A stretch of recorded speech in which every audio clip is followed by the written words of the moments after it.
بسم اللہ الرحمن الرحیم۔ آج کا ہمارا جو عنوان ہے وہ خواتین اسلام کے لیے انتہائی اہم ہے کہ جو خواتین ہاتھوں پر نیل پالش لگاتی ہیں، ناخنوں پر جو وہ سرخی لگاتی ہیں، اس کے بارے میں شرعی حکم کیا ہے،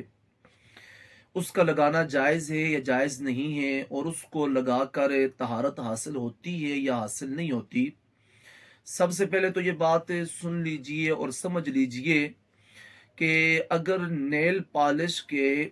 اجزاء ترکیبیہ میں، یعنی اس کو بنانے میں اگر کسی حرام چیز کا استعمال نہیں کیا گیا تو پھر اس کا استعمال کرنا، اس کو ناخنوں پر لگانا شرعاً جائز ہے، درست ہے، پھر اس کو لگانے میں کوئی قباحت نہیں ہے۔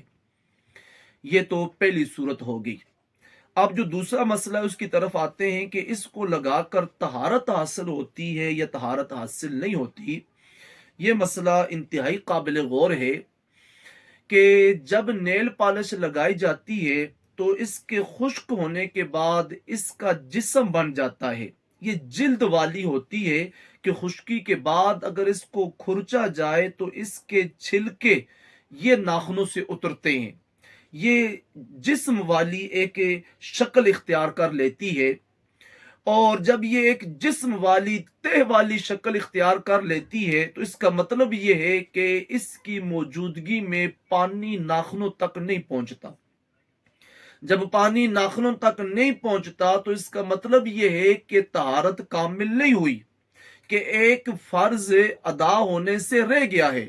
کیونکہ وضو میں ناخنوں سے لے کر کنیوں تک ہاتھوں کا اس انداز میں دھونا فرض ہے کہ ایک بال برابر جگہ بھی خشک نہ رہے، اور یہاں پورا ناخن دھلنے سے رہ گیا ہے، وہ خشک ہی خشک ہے، کیونکہ اس کی تہ میں پانی پہنچا ہی نہیں ہے۔ جو اوپر اس کے جلد ہے، اس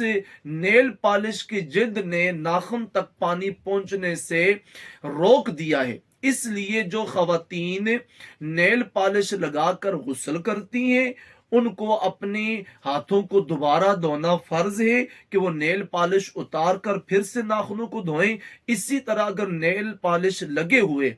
انہوں نے وضو کیا ہے تو وہ وضو بھی درست نہیں ہوا، اس کو اتار کر دوبارہ ان کو ہاتھوں کا دھونا فرض ہے۔ اللہ کریم عمل کی اور سمجھ کی ہمیں توفیق عطا فرمائے۔